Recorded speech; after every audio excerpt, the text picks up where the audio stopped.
Hola, buenas tardes. Hoy vamos a dar este tema que es muy particular. Vamos a ver enfermedades infecciosas.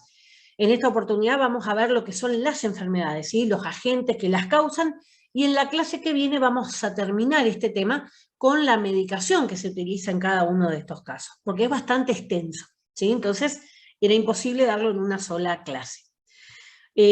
Quiero que presten atención, traté de ponerles imágenes también para que ustedes puedan asociar y puedan reconocer fácilmente las diferencias, ¿sí?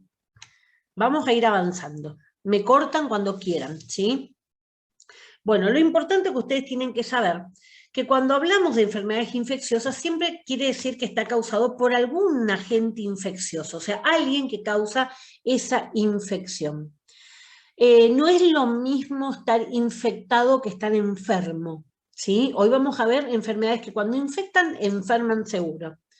Vamos a encontrar después, cuando veamos enfermedad de transmisión sexual, más clara esta definición de infección y de enfermo, ¿sí? Que yo esté infectado no quiere decir que yo manifieste los síntomas. Cuando hablamos de infectado, quiere decir que algo ingresó a mi cuerpo, ¿sí? Cualquiera de los agentes que vamos a ver hoy.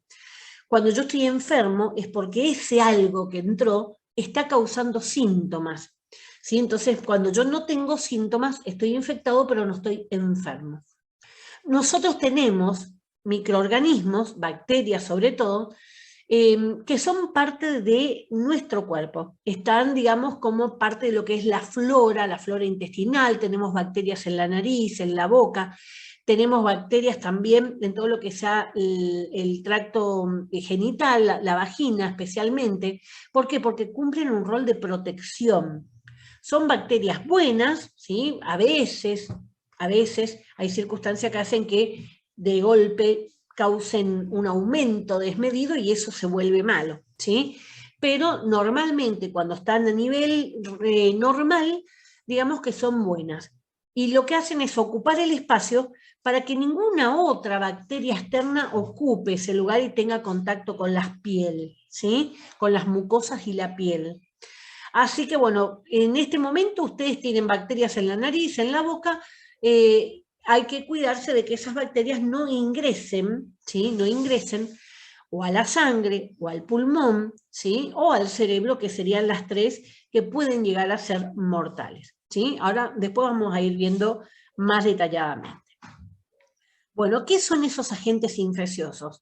Son esos microorganismos, pequeños organismos, que ingresan a nuestro cuerpo y que causan esa infección. Básicamente son 4. Podemos hablar de bacterias, podemos hablar de virus, de parásitos y de hongos. Las toxinas, que también pueden infectar en un cuerpo, no son microorganismos, ¿sí? Sino que son sustancias que algunos de estos microorganismos pudieron haber elaborado, ¿sí? O sea, sería como el residuo, ¿sí? Que pueda tener alguna de esos microorganismos. Por ejemplo, la abeja cuando nos pica, ¿sí? Larga un veneno. Ese veneno es lo que nos infecta, ¿sí? No es ni la abeja ni nada, sino el veneno que inyecta a través de la cola. Por ejemplo, cuando nos pica un mosquito, larga saliva, ¿sí? Entonces nosotros tenemos contacto con esa saliva contaminada. Y esa saliva es la que, por ejemplo, nos puede contagiar dengue, nos puede contagiar, bueno, cualquiera de las enfermedades que ustedes saben, Zika, chikungunya, cualquiera de las enfermedades que son típicas de acá, el paludismo y demás. Todas son transmisibles por el tema de los mosquitos. Lo mismo pasa con las garrapatas, lo mismo pasa con un montón de parásitos, ¿sí? Que van a estar alrededor nuestro todo el tiempo y que pueden llegar a causarnos algún tipo de enfermedades. Así que bueno, vamos a ir avanzando uno por uno a definir bien qué son cada uno de estos microorganismos. Bueno, los agentes patógenos. ¿Qué significa patógeno? Capaces de generar una enfermedad, porque hay otros que son buenitos y no nos hacen nada.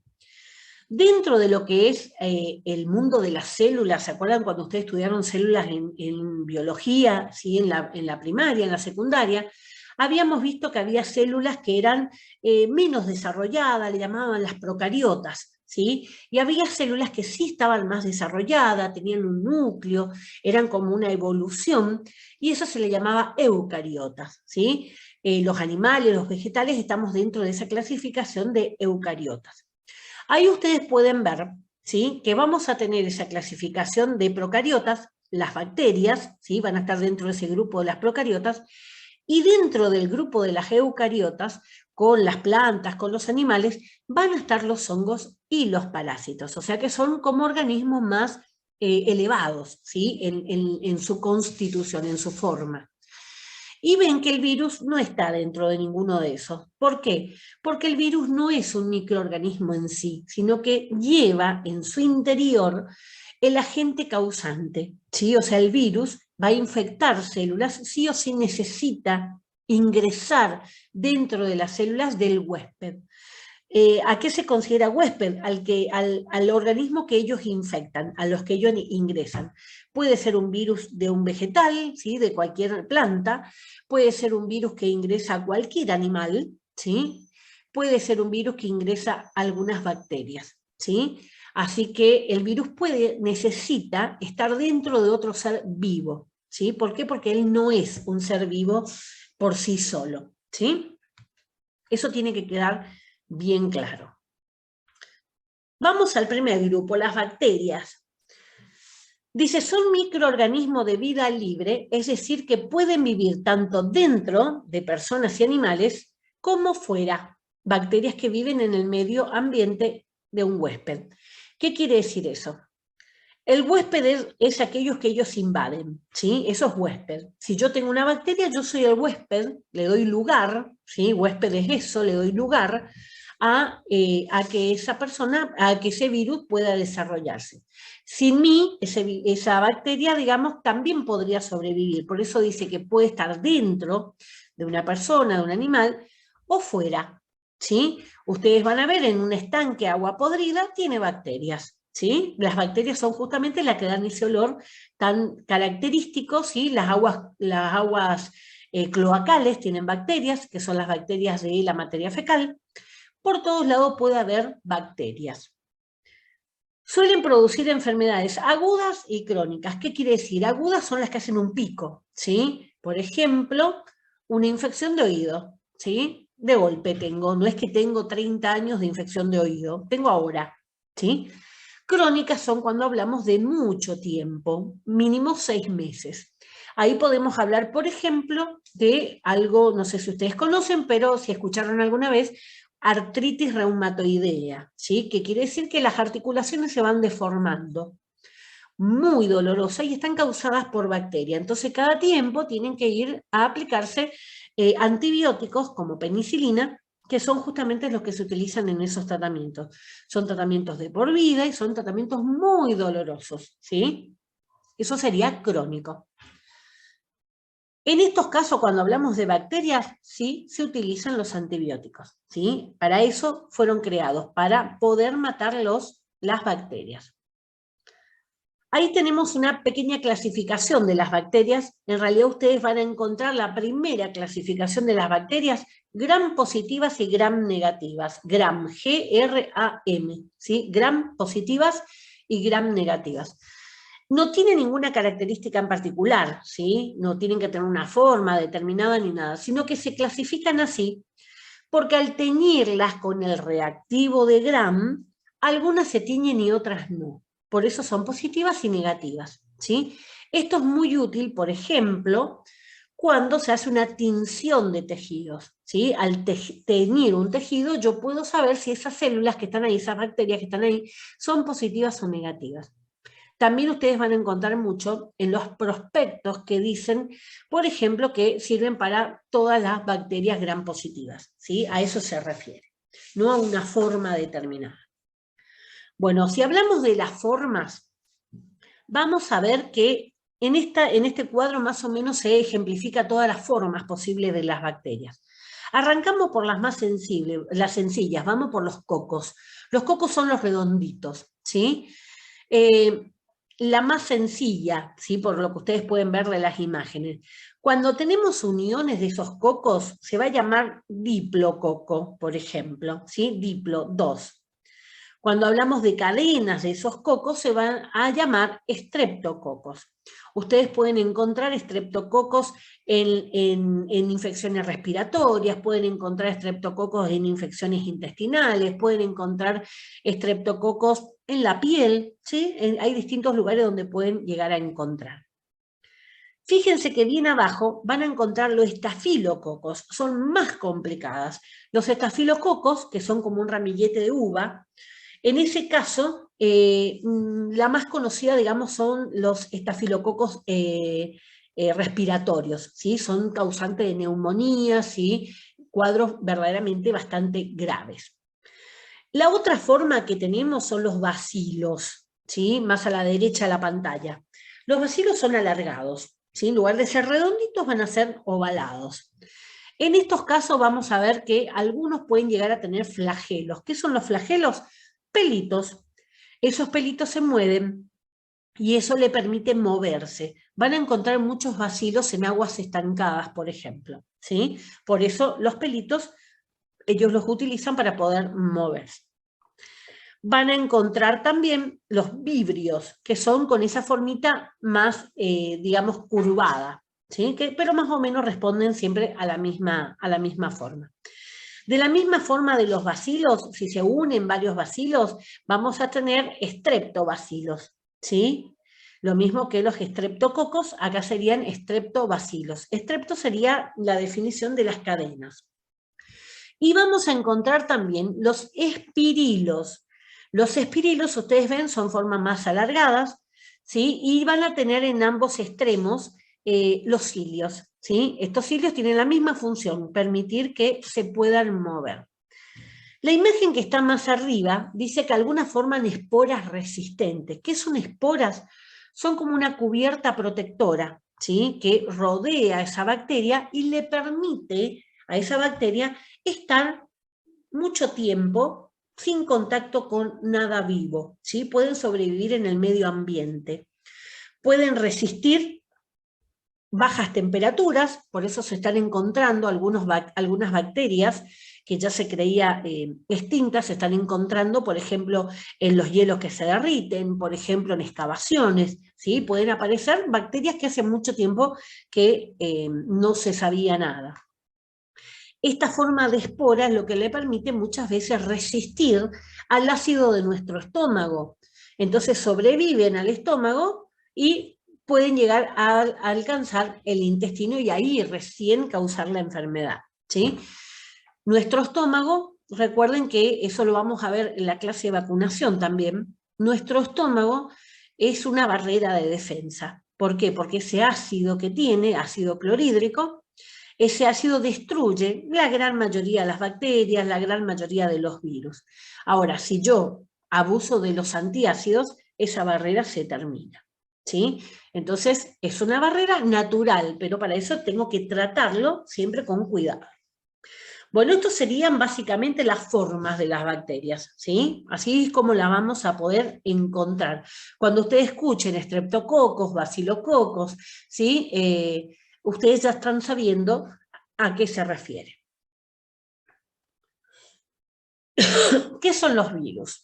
Los virus, dice, son microorganismos que necesitan sí o sí vivir dentro de un huésped, ya que necesitan utilizar los componentes de las células para poder replicarse. Es decir, generar más virus. O sea que solitos no se pueden multiplicar.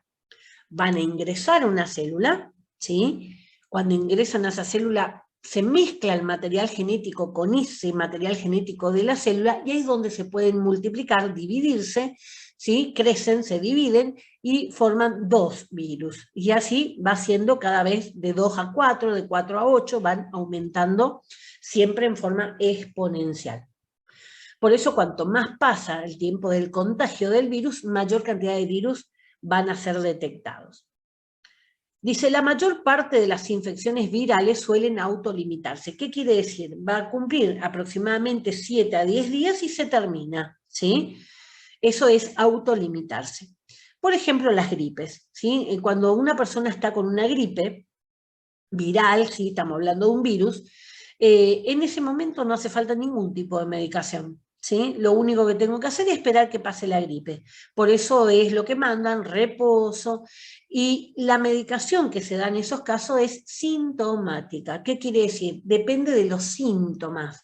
Si tiene fiebre, algo para la fiebre. Si tiene dolores, algo para el dolor. ¿Sí? Va a depender de los síntomas que tenga esa persona. Algunas personas tienen síntomas muy leves y otras personas tienen unos síntomas terribles que directamente terminan en cama, ¿sí? Hay distintos tipos de virus de gripe. Eso también va a hacer la diferencia en el momento de los síntomas. Pero autolimitarse quiere decir eso, se termina solo. El periodo que tarda de 1 semana a 10 días aproximadamente, por eso la mayoría de las infecciones de tipo viral no se medican, ¿sí? Se le da exclusivamente medicación no para el virus, sino medicación sintomática, para los síntomas que tiene. Ahí podemos ver una clasificación de virus de los más comunes, ¿sí? La clasificación es en base a la forma que tienen. Dentro de cada una de estas formas van a haber un montón de virus, ¿sí? La primera, la helicoidal, ¿sí? ¿Qué quiere decir? El tirabuzón que ustedes ven en el medio, ¿sí? Y toda la cubierta protectora. Recuerden que el virus es un material genético con una cubierta protectora como un armazón o como un, no sé, si le quieren poner un cascarón, ¿sí? Algo que protege ese material genético, ¿sí? El virus es lo más simple que hay, por eso no tiene vida por sí solo. El tema es que tiene esa gran capacidad para autoprotegerse con ese caparazón, con esa cubierta, y también tiene la capacidad de multiplicarse muy rápidamente. Bueno, por ejemplo, ahí le pone el mosaico del virus del tabaco, ¿sí? La otra forma es poliédrica. Poliédrica, muchos lados significa. Ustedes pueden ver que tiene distintos lados, ¿sí? No es un círculo, sino que es todo como si fueran distintos ángulos. Un ejemplo de eso es justamente el adenovirus. El adenovirus es uno de los virus de la gripe. Después vamos a tener las que son esféricas, ahí sí, las redonditas. La influenza virus, que el virus de influenza, el virus de la gripe común, ¿sí? Vamos a tener influenza A, influenza B. La gripe A es la que es más peligrosa, tiene mayor posibilidad de generar un porcentaje mayor de muertes, ¿sí? Pero la influenza B es la gripe común.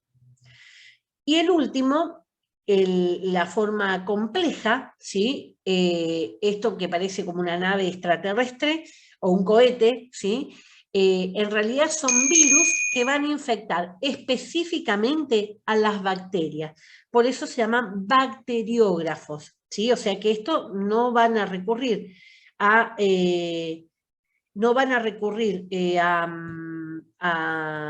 digamos, a un animal o a algún ser humano, sino que exclusivamente a bacterias. Esto justamente, digamos, es lo que se utiliza después en la elaboración de las vacunas, ¿sí? Se vio que se podía dar esta unión de virus y bacterias y generar un material nuevo. Esto es la última tecnología, digamos, para la elaboración de las vacunas, ¿sí? Cuando un virus es muy malo, yo lo coloco dentro de una bacteria buena, mezclo esos ADN y voy a tener un nuevo material para poder elaborar una vacuna, ¿sí? Que no va a ser el virus original, o sea que no va a ser malo como ese virus original. Así que ese es, digamos, el principio que se utilizó justamente para las vacunas. Bueno, díganme si voy muy rápido o no se entiende algo, ¿sí? Por favor, no se queden con las dudas. Acá vamos a ver entonces algunos ejemplos.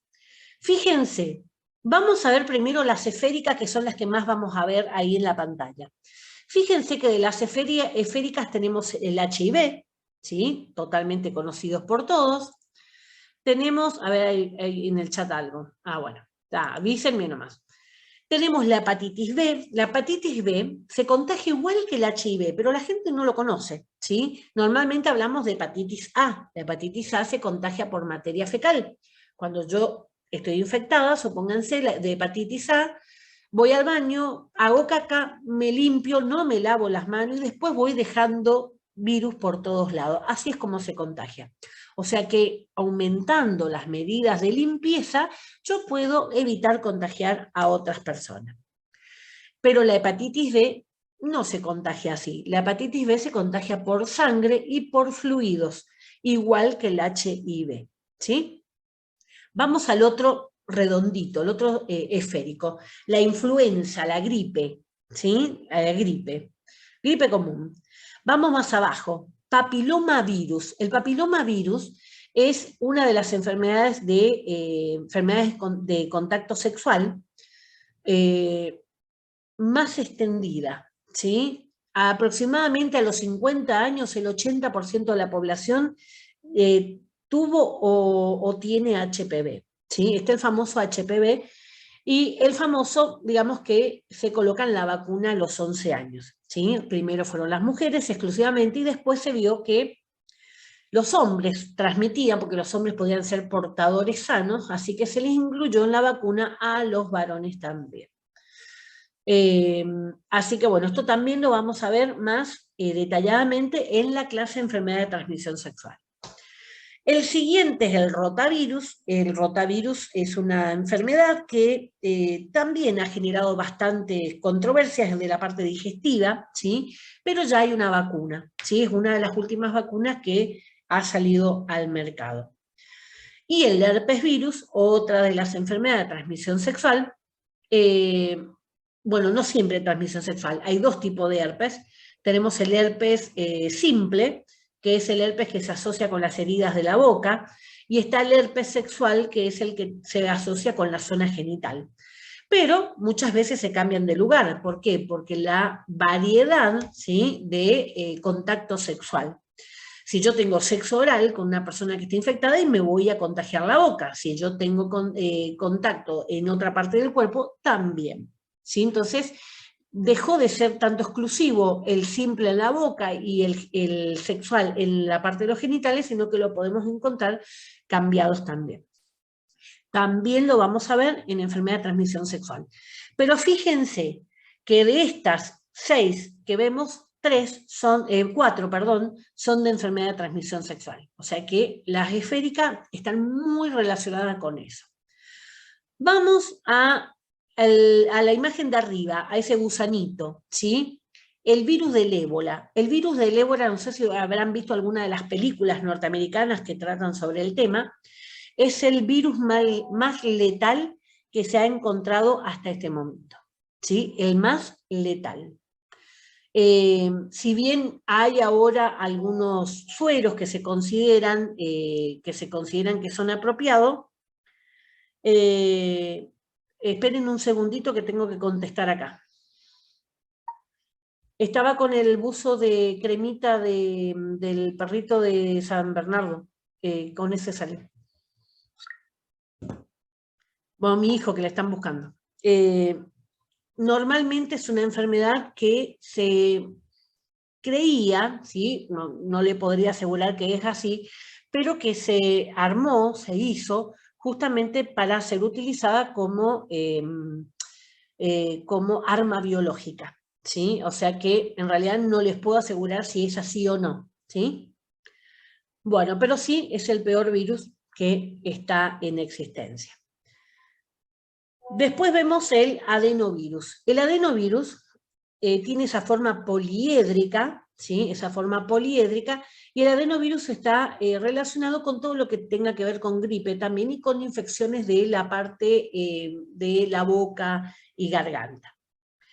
Bueno, fíjense el otro que tiene una formita rara, el virus de la rabia. El virus de la rabia, fíjense, tiene una particularidad, el virus de la rabia también es letal. Es muy importante que mantengamos los animales vacunados, ¿sí? ¿Por qué? Porque el virus de la rabia, una vez que ingresa, afecta directamente al cerebro, ¿sí? Directamente al cerebro. Y el efecto que va a ir produciendo es justamente, por un lado, el odio al agua, ¿sí? El animal deja de tomar agua, empieza a salivar, ¿sí? A tener la característica de esa espuma, que se decía, bueno, el animal está rabioso. y afecta la parte neurológica. Se van, digamos, como deteniendo la musculatura. Llega la muerte porque se detiene la musculatura del sistema respiratorio. O sea que es una muerte muy agonizante, muy difícil. Cuando alguien es mordido por un animal, siempre se lo deja a ese animal en observación, ¿sí? Si el animal tiene alguna de las conductas que tenga que ver con la rabia, se vacuna a la persona. Cuando no se encuentra el animal, lastimosamente hay que vacunar a la persona por precaución. Me pasó a mí y no es muy linda la vacunación antirrábica, son 10 inyecciones. ¿Sí? Me mordió un perro en la vía pública y después cuando yo fui a hacer la denuncia a la municipalidad se denuncia, ¿sí? Que hay un perro que mordió de más.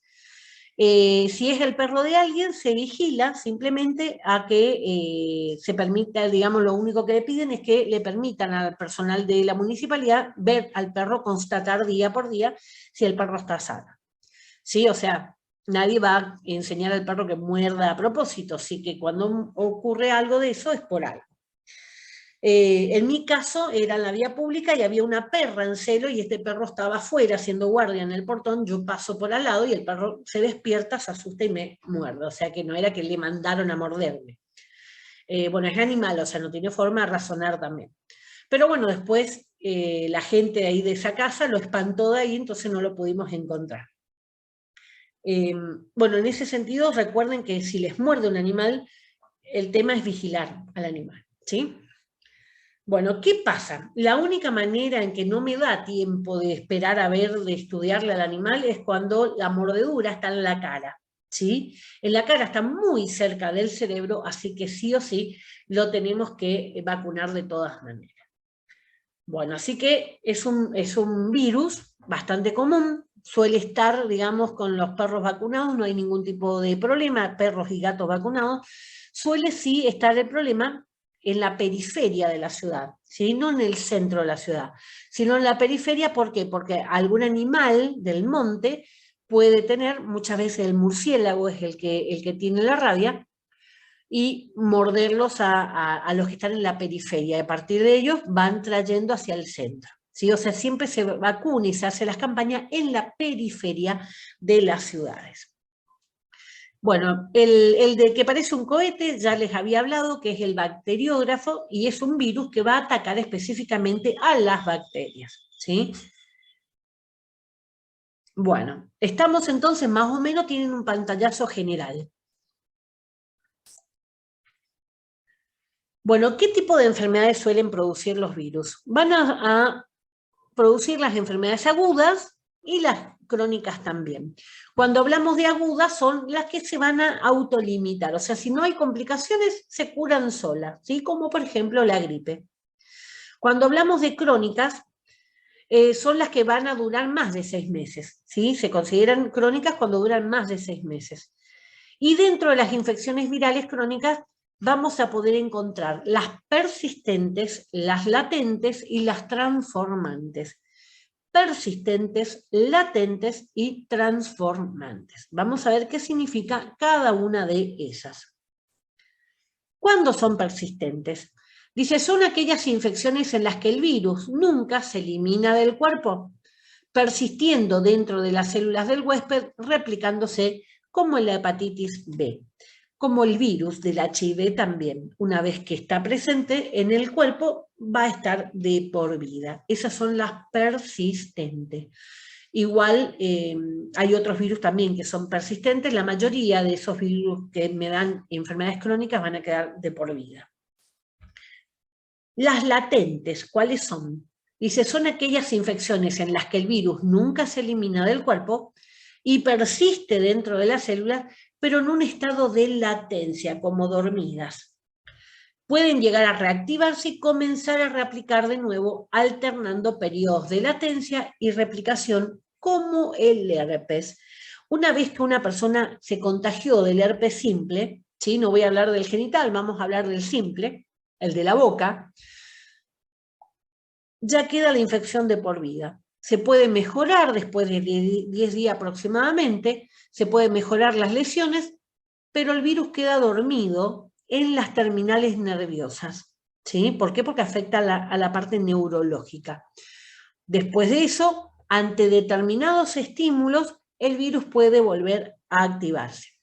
Antes le solían decir fuego de San Antonio, y decían, uy, estoy mal del estómago, me salió la herida. No es que salía la herida porque era un problema digestivo, es un problema de virus en la terminal nerviosa. Pero alguna comida picante o alguna situación en particular es lo que lo activa, ¿sí?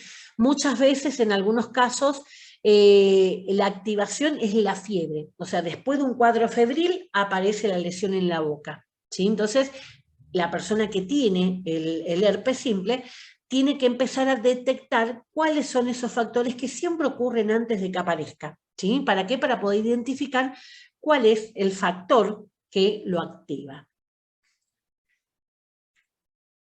Y por último, los transformantes, dice, son aquellas infecciones virales que transforman las células del huésped en células cancerosas. O sea que van a perder la forma normal que tiene de célula y se van a multiplicar rápidamente en una masa cancerígena, ¿sí? Cáncer.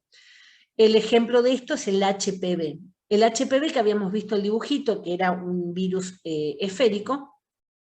El HPV tiene muchas cepas, ahora vamos a ver las distintas cepas que tiene, pero vamos a ver también que va a causar, las que son buenas, ¿sí? Van a causar las verrugas genitales, que son muy molestosas y son los que la mayoría de la gente consulta, pero esa no me va a matar. Ahora, hay otras cepas que son malas y me van a causar cáncer, ¿sí? Son responsables del 100% de los cánceres de cuello uterino. Por eso se implementó la vacuna contra el HPV. Pero no solamente me puede generar cáncer del cuello uterino, también me puede generar cáncer de pene, cáncer de testículo, cáncer de boca, dependiendo dónde tuvo contacto, ¿sí? Cáncer de recto y demás. O sea que cáncer de vulva también en la mujer. Así que no es un virus como para no tenerle cuidado y un poco de miedo. Pero en el útero es el 100% responsable.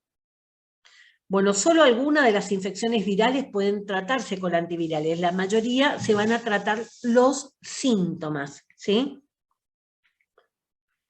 Vamos ahora a ver un poquitito. Espérenme un segundito otra vez.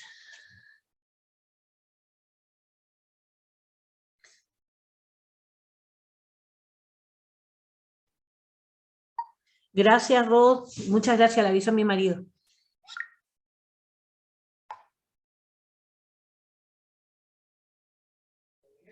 Sí.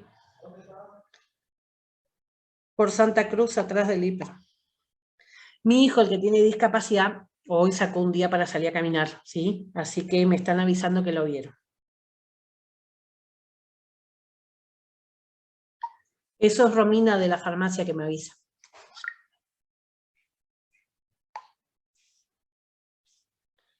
Bueno, perdón chicos por los cortes esto. Hoy digamos que es un día bastante complicado. Bueno, vamos a ver los parásitos. Cuando hablamos de parásitos, dice que son microorganismos que viven dentro del huésped para nutrirse de él, o sea, para alimentarse. Suelen producir enfermedades de tipo crónica.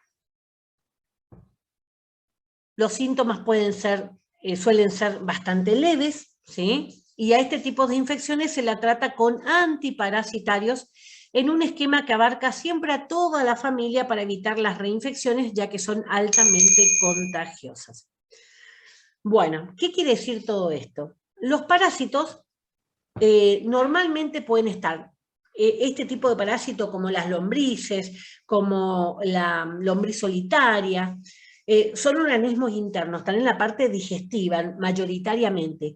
Pueden estar en otras partes, ¿sí? Ojo, se han encontrado gusanos hasta en el cerebro, o sea que... Bueno, entonces tengan en cuenta que este tipo de parásitos entonces está en el interior, pero también tenemos parásitos en la piel, ¿sí? O sea, acá en el texto ustedes van a ver que vive exclusivamente dentro de los huéspedes, pero también vamos a tener otra clasificación de parásitos que se llaman ectoparásitos, y que son los que están sobre la piel, ¿sí? O sea que para el examen tengan en cuenta, ¿sí? Bueno, son microorganismos entonces que van a poder estar, esto específicamente los que se refiere al texto, se refiere a los internos. Bueno, ¿por qué? ¿Por qué se les da a toda la familia? Cuando se le da antiparasitario se le tiene que dar a toda la familia, porque si uno tiene parásito, lo más probable es que tengan todos. En los chicos es muy común, ¿sí? Es muy común, sobre todo si los chicos juegan en la tierra, ¿sí? Porque los huevitos de los parásitos suelen estar en la tierra y la mano sucia se llevan con alimentos a la boca y suelen infectarse. O sea, es algo bastante común en la niñez. Pero como es altamente contagioso, pueden contagiarse todos en la casa. Así que siempre la medicación se les da a todo. Algunos pediatras toman, digamos, la consideración también de que además de darle el antiparasitario, al terminar el tratamiento, les dan un laxante. ¿Para qué? Para eliminar todos los huevitos que pudieron haber quedado. Normalmente se hace el tratamiento y a la semana se vuelve a hacer el tratamiento, ¿sí? ¿Para qué? Para aquellos que eran huevitos y sobrevivieron al primer tratamiento, ahora van a estar en estado de larva y sí van a poder morirse. Hay algunos antiparasitarios que pueden matar exclusivamente larvas y hay otros que son más potentes que pueden matar larvas y huevitos a la vez. Pero va a depender de la medicación que use el pediatra. El pediatra o el médico clínico, ¿sí? Cuando hablamos de un adulto. Cualquiera se puede contagiar.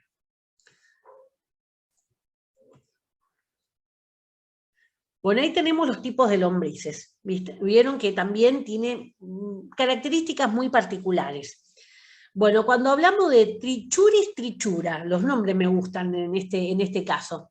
Ahí tienen ustedes cómo es cuando estamos hablando de larva y cuando hablamos de huevo. Los huevos pueden sobrevivir muchas veces, ¿sí? Y en la forma de huevos, cómo sobreviven en el medio ambiente.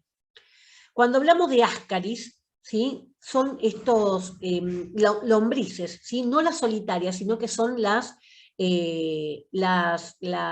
lombrices cortas, 20 centímetros aproximadamente. También tienen la forma de huevitos también, que es lo que le permiten sobrevivir. Los oxiuros son los más comunes, son los gusanitos blancos que suelen tener los chicos y que antes las abuelas asociaban con que comían mucho azúcar.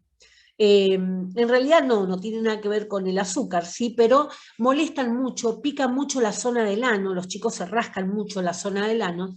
¿Por qué? Porque las hembras colocan los huevitos en el ano, ¿sí? O sea, salen del intestino y colocan, eso es lo que le pica a los chicos, porque los sienten moverse a los gusanitos, y son los que van a depositar los huevitos. Después tenemos, abajo dice parásito hepático, ustedes van a ver que tienen como una boca, muy parecida a lo que son las ventosas de los pulpos, con eso es lo que se adhieren a las paredes intestinales y logran, digamos, succionar sangre. Lo que hacen es chupar sangre, ¿sí? Son vampiritos.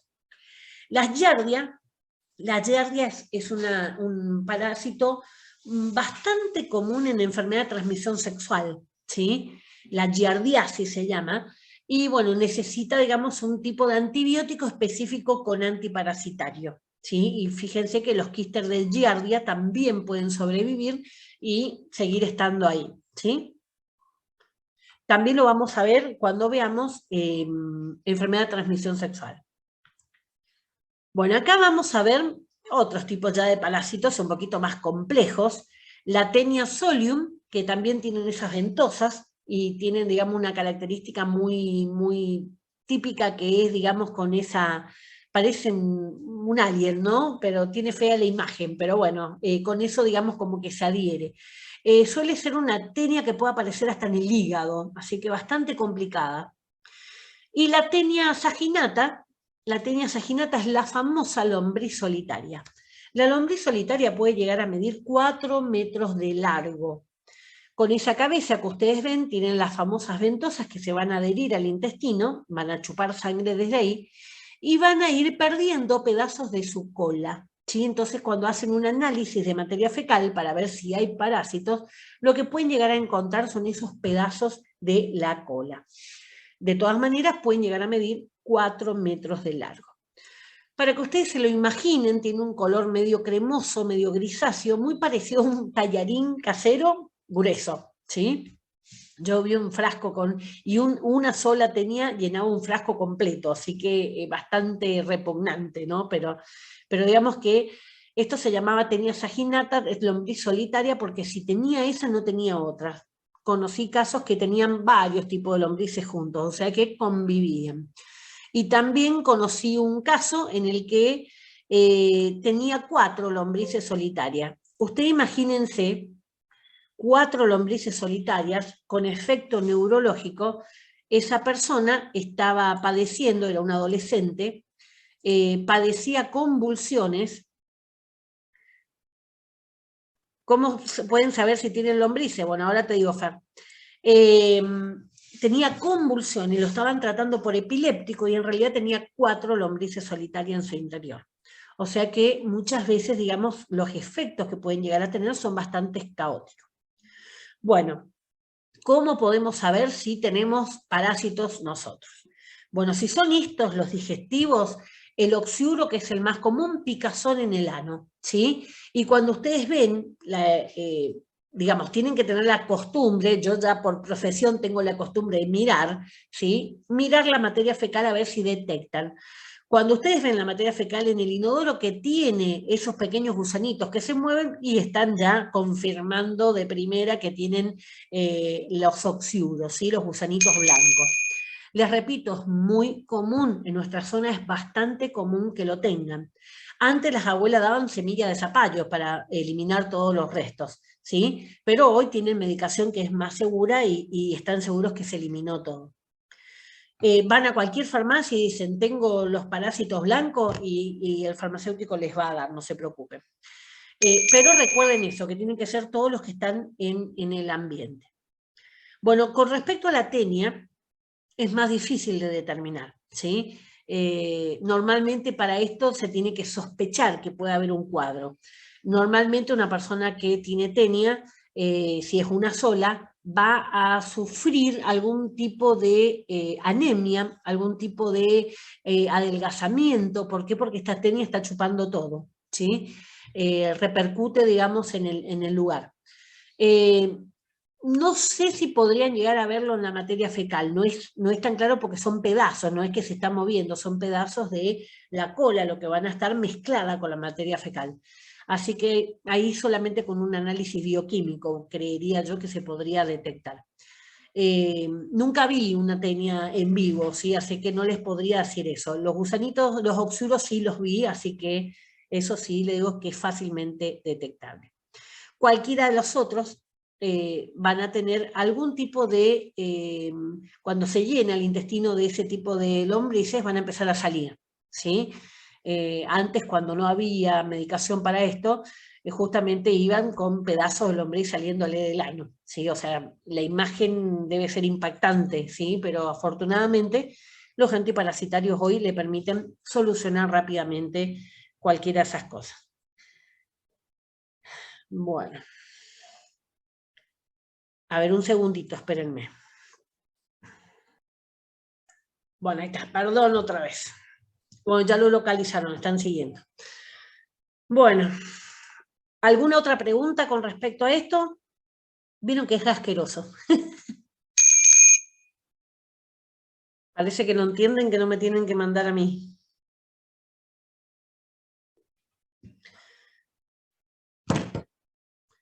Bueno, estos eran los ectoparásitos que le decía, ¿sí?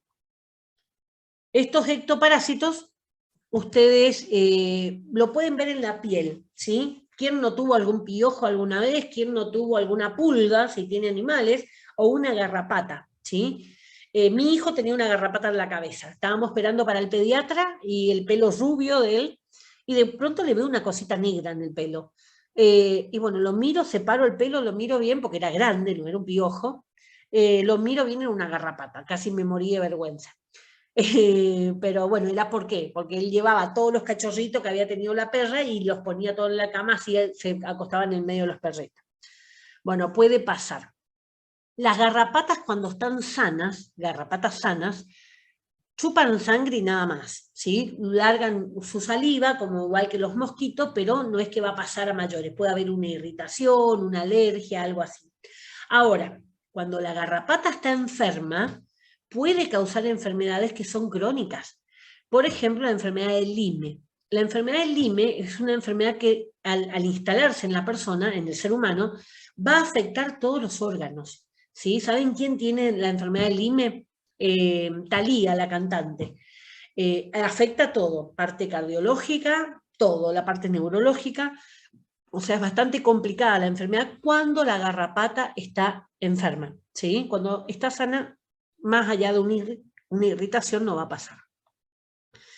Bueno, ¿qué pasa con el piojo? El piojo, ¿quién no tuvo piojo alguna vez, no? El piojo es un parásito también, un vampiro, ¿sí? Chupa sangre y lo que va haciendo es justamente dejar esa saliva que tiene un anestésico. Todos estos microorganismos, para poder sacarnos sangre, va dejando en la saliva como un estilo anestésico para que nosotros no lo podamos sentir.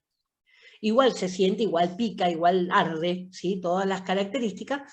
Y lo que nos molesta en la cabeza es cuando se empiezan a mover. Cuando empiezan a poner los huevos, pueden poner miles de huevos, ¿sí? Y entonces a medida que va avanzando, cada vez tenemos más y cada vez la picazón va a ser mayor. ¿Por qué es importante eliminar los piojos? Porque no sabemos si esos piojos están sanos, ¿sí? Y las enfermedades que pueden dejarle, irritación y demás, y la herida abierta que pueden dejar por rascado incluso, también puede ser complicada. El tema de los ácaros, estos que parecen monstruitos, son microscópicos y están en nuestra cama, ¿sí? En los lugares donde nosotros nos acostamos o nos recostamos. Los ácaros son los que comen toda la piel que se nos cae. Nosotros nos vamos dejando piel todo el tiempo. Por ahí notamos que sacamos piel cuando alguien se quema y estiramos la piel seca, ¿no? Pero todo el tiempo nosotros estamos perdiendo piel, sobre todo cuando dormimos y nos refregamos en la cama.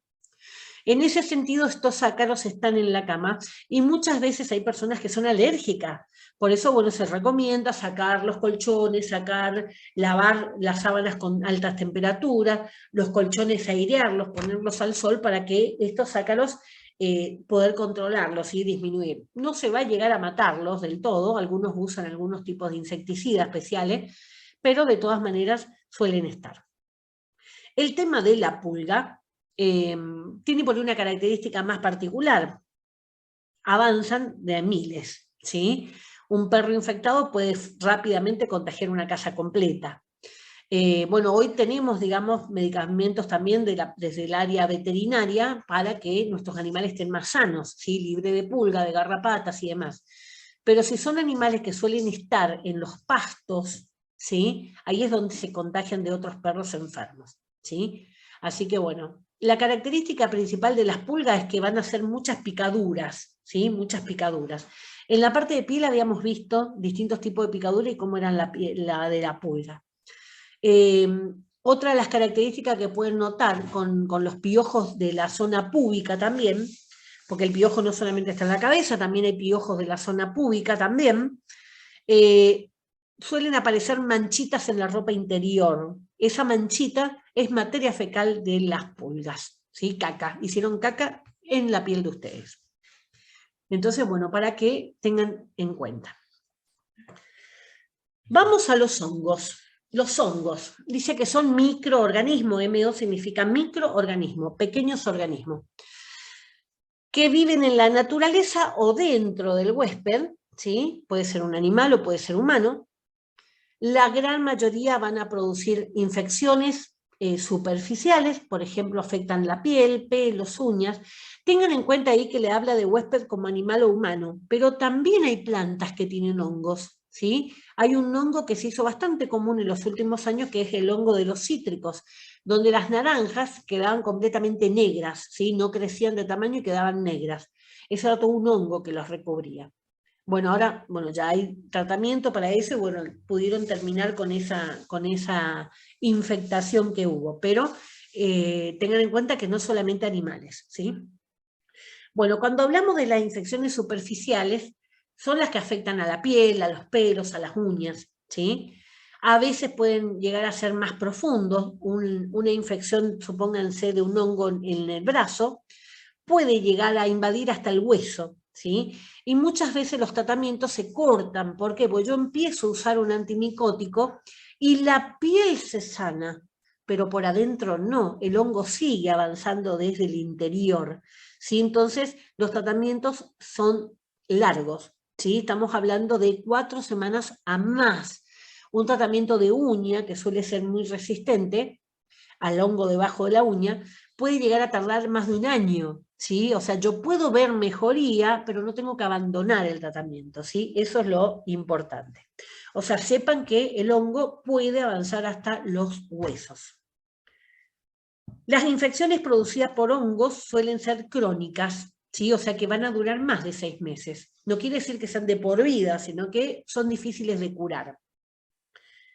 Se las trata con antimicóticos y el tratamiento suele durar periodos prolongados, de 6 meses a un año. Por eso se llaman crónicas, más de 6 meses. Bueno, ahí tenemos los hongos más comunes. En los niños, los hongos de la boca, ¿sí? Estos hongos de la boca cándida, ¿sí? También los mismos hongos son los de la vagina en la mujer, que me da una secreción blanca, ¿sí? Un flujo blanco característico.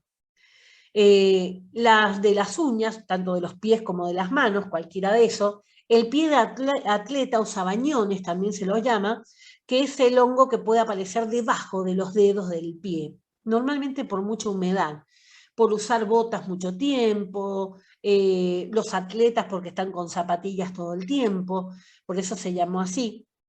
Pero estos son sumamente contagiosos. Se contagian así tan simple como que ustedes entren a un baño público sin ojotas, ¿sí? Nunca entren a un baño público sin ojotas. ¿Por qué? Porque en el suelo puede haber hongos, ¿sí? Y ustedes lo van a levantar así como si levantaran un papel, ¿sí? Así que siempre entren con ojotas a los baños públicos. La tiña corporal. ¿Qué es la tiña corporal? Es un hongo característico, ¿sí? Que va a aparecer en cualquier parte del cuerpo, en donde tocó el hongo, ¿sí? Ahí muestran una rodilla, pero puede ser en cualquiera. Ahí se ve que estuvo arrodillada en algún lugar donde había hongos, ¿sí? Pero digamos que aquello que haya tocado el hongo, a partir de ahí empieza desde un punto a ser circular alrededor y cada vez más grande. Otra de las características que tienen los hongos es que son circulares, porque los hongos avanzan, ¿sí? En forma pareja. En cambio, por ahí otras infecciones van a tener otra forma determinada. En esto siempre va a ser del punto, pican, es la otra característica, y se agrandan de forma concéntrica, o sea que de un punto se agrandan en forma pareja hacia todos los lados. Dentro, aparte, esto ya terminamos con la clasificación. Dentro de todas las que son las infecciones, las enfermedades infecciosas, también se las puede clasificar como transmisible y no transmisible. Esto bien clarito, porque me lo suelen contestar mal en el examen. Transmisibles, ¿qué dice la palabra? Si es transmisible, son aquellas que se pueden transmitir de una persona a otra, ¿sí? O sea que contagian. Cuando hablamos de no transmisible, quiere decir que no se van a poder transmitir de una persona a la otra, por más que yo esté junto con esa persona, que la esté abrazando, que la esté besando, ¿sí? No va a ser contagiosa. Esto bien claro, la palabra lo dice, transmisible o no transmisible. Aunque no lo crean, me contestan mal.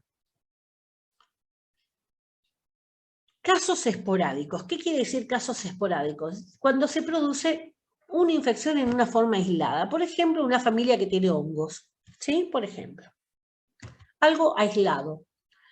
Cuando hablamos de enfermedades endémicas, es cuando, dice, la infección se da en un bajo número de personas, pero de forma constante, todo el tiempo, en una región determinada, como ocurre con la fiebre amarilla en la provincia de Misiones.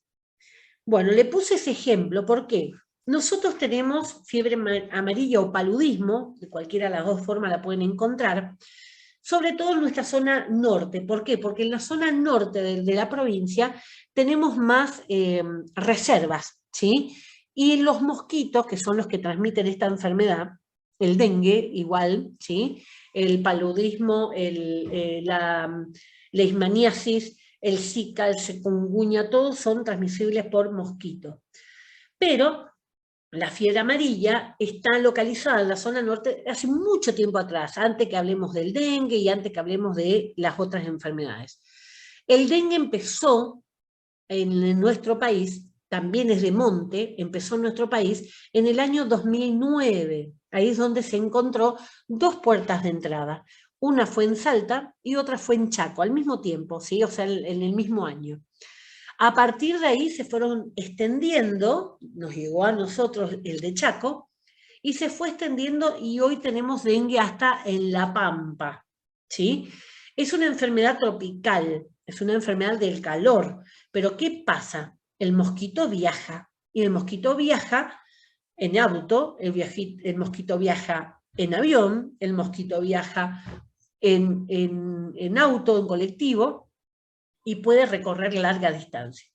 También los huevitos que el mosquito va poniendo en el agua estancada, ante una tormenta o ante una tormenta de vientos, el mosquito puede hacer un kilometraje determinado, pero con un viento puede ir mucho más lejos. El agua estancada es una cosa, pero un torrente de agua, ¿sí? A lo mejor un mosquito que estaba, un huevo que estaba acá en Misiones, termina después de una tormenta en Santa Fe. O sea que puede recorrer muchos kilómetros ayudado por alguna de estas fuerzas de la naturaleza o de humanos. Bueno, entonces le decía que el mosquito es de los montes. Entonces ahí estaba acostumbrado a tener que pincharle a los bichos del monte, que o tienen mucho pelo, o tienen plumas, o tienen algún tipo de caparazón que los protege, no es fácil. Cuando le empezamos a quemar el monte, ¿qué hicieron los mosquitos? Empezaron a salir, ¿sí? Y empezaron a ir hacia las ciudades. ¿Y en las ciudades qué encontraron? Al ser humano desprovisto de pelos, desprovisto de caparazón y de plumas, ¿sí? Entonces eran fácilmente picables. Ustedes van a ver que los famosos embarihuí, que no son malos los embarihuí, dejan ronchas feas, son nuestros mosquitos, ¿sí? De nuestra zona especialmente, pero te atraviesan hasta los pantalones, ¿sí? O sea que afortunadamente los embarihuí no son los que transmiten las enfermedades, ¿sí? Es el Aedes, la variedad Aedes la que transmite. Así que esto es lo que tenemos. Cuando es algo que hace mucho tiempo está y ya es del lugar, es característico, como la fiebre amarilla en Misiones. Eso se llama endémicas, es dentro, ¿sí? Dentro de un determinado territorio. ¿Cuándo es epidémicas? Dice, cuando los casos de infección aumentan en una región determinada, como ocurren los brotes, por ejemplo, el dengue, que se expande desde el norte del país. Epidémica significa epicentro, ¿sí? Tengo un centro y a partir de ahí se desparrama. En Argentina les conté que entra el dengue por Salta y por Chaco, ¿sí? A partir de ahí se fueron desparramando y llegan hoy hasta La Pampa. Eso es epi, en dentro, epi que se expande. Pandémicas, ¿qué significa pandémica? Escuchamos mucho de pandemia ahora cuando hablamos del COVID. Cuando las infecciones se dan en grandes regiones geográficas, pudiendo afectar al mundo entero, como ocurre con el HIV o la tuberculosis, hablamos de pandémica. Pan significa todo, o sea, todo. Cuando la Organización Mundial de la Salud dice que una enfermedad es pandémica, quiere decir que apareció en las 6 regiones geográficas de salud que tiene la Organización Mundial. La Organización Mundial de la Salud tiene dividido al mundo en 6 regiones, que no tiene que ver con los continentes, sino que tiene que ver con los climas y las características comunes, ¿sí? O sea, la zona tropical es una, la zona ártica es otra, tiene otros tipos de enfermedades, pero la que tiene más variedad en cuanto a virus y vehículos de transmisión, como los mosquitos, van a ser justamente la zona más caliente, la zona tropical. Luego, la zona tropical, tenemos la subtropical, que es la que estamos nosotros, donde el clima también favorece que este tipo de enfermedades avance mucho. ¿Por qué? Por las altas temperaturas. Cuando vamos hacia el sur y el frío aumenta, cambian las enfermedades, ¿sí? Y se reduce muchísimo todo lo que sea este tipo de enfermedades. ¿Por qué? Porque no hay mosquitos disponibles, ¿sí? Pero recuerden que un mosquito viaja y puede ingresar a las casas. Vamos a ver ahora las enfermedades no transmisibles, ¿sí? O sea, las que no se contagian. Podemos tener, por ejemplo, una enfermedad endógena. Recuerde, significaba dentro. Están causadas por la misma flora normal del paciente, por ejemplo, una candidiasis. Candidiasis es cuando el hongo cándida, que es normalmente parte de la flora del ser humano, queda un día por algún factor, se activa y comienza a multiplicarse rápidamente, ¿sí? Lo más común suele ser la candidiasis en las mujeres, en la vagina, ¿sí? Que aparece, como le decía, el flujo blanco, que huele mal, ¿sí? Esa es la característica, huele mal. O bien en los niños, en los lactantes, sobre todo los que usan mamadera y duermen con la mamadera en la boca, la cándida en la lengua queda blanca. Tiene fácil tratamiento, así que no es preocupante ninguno de los dos. Cuando una enfermedad es exógena, exo significa de afuera, son causadas por bacterias del medio ambiente que enferman al hombre, pero luego no se transmiten. Por ejemplo, el tétanos. El tétanos, para eso nos ponemos la antitetánica. El tétanos es una enfermedad también producida por toxinas de bacterias, ¿sí? O sea, las bacterias largan una sustancia que son toxinas y esas toxinas son los que nos ingresan. Puede ingresarnos ese tipo de sustancias cuando nosotros tenemos alguna herida en la piel. Por eso ante heridas, ante cortes, siempre se recalcaba con el tema cuando me corto con algo arrumbrado, por ejemplo, pero no es solamente por algo arrumbrado. Cuando me estoy por exponer a una operación, para evitar, en el embarazo se aplican 2 antitetánicas, una al principio y una cerca del parto. Se aplica en antitetánica también ante quemaduras grandes. Se aplica antitetánica ante el caso de una mordedura a un animal.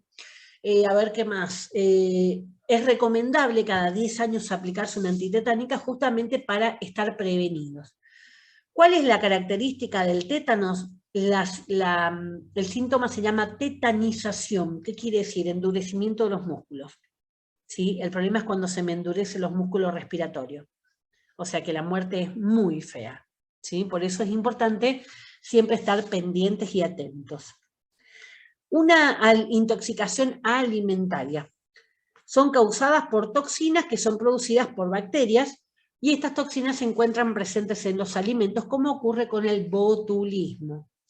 El botulismo se saca de la bacteria botulínica, lo mismo que el botox que nos ponemos en la cara para borrar las arrugas. Piensen en el efecto que tiene ese botox. Está hecho con toxina botulínica, ¿sí? Ese botox, ¿qué hace? Plancha la arruga, ¿sí? Deja el músculo duro. Cuando se aplican muchos botox en la frente, pierden la expresión, no pueden mover las cejas, ¿sí? Queda dura la frente. Es muy característica también de aquellas que se pasan con el botox. O se aplican en la boca y no pueden sonreír bien, ¿sí? O sea que les queda como torcida la boca. ¿Por qué? Porque el músculo ya no responde porque está duro. Bueno, lo mismo ocurre cuando tenemos botulismo, ¿sí? Y puede aparecer un botulismo por una lata arrumbrada, puede aparecer botulismo por cualquier cosa, una bacteria que largó la sustancia, ¿sí? Algo que no esté en buen estado, por ejemplo. Entonces, el efecto que va a causar es paralización también, ¿sí? Tengan en cuenta que son enfermedades muy feas, ¿sí? Vamos a ver, entonces, habíamos hablado de que hay flora normal, ¿sí? Una flora protectora. Esto es importante también que lo sepan. Se denomina flora normal al conjunto de microorganismos que habita normalmente en el ser humano. O sea que normalmente nosotros tenemos dentro del cuerpo bacterias, ¿sí? Bacterias que pueden estar en la boca, en todo lo que tenga contacto con el exterior.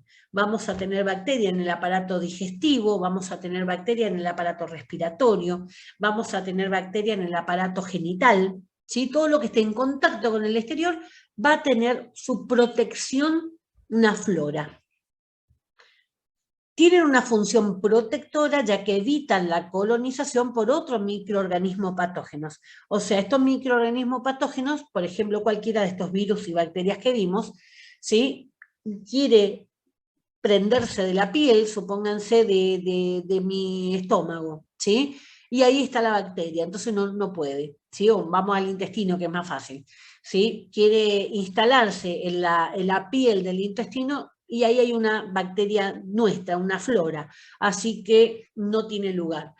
Entonces, cuando esas fallan, nuestra flora falla, es donde deja los espacios vacíos para que vengan esas bacterias extrañas y sí se adhieran a la piel, ¿sí? Entonces ahí es donde pueden empezar un problema, por ejemplo, en época de verano, las gastroenteritis, ¿sí? O sea que tengo vómitos, tengo colitis y se deben a bacterias que han ingresado por la parte digestiva.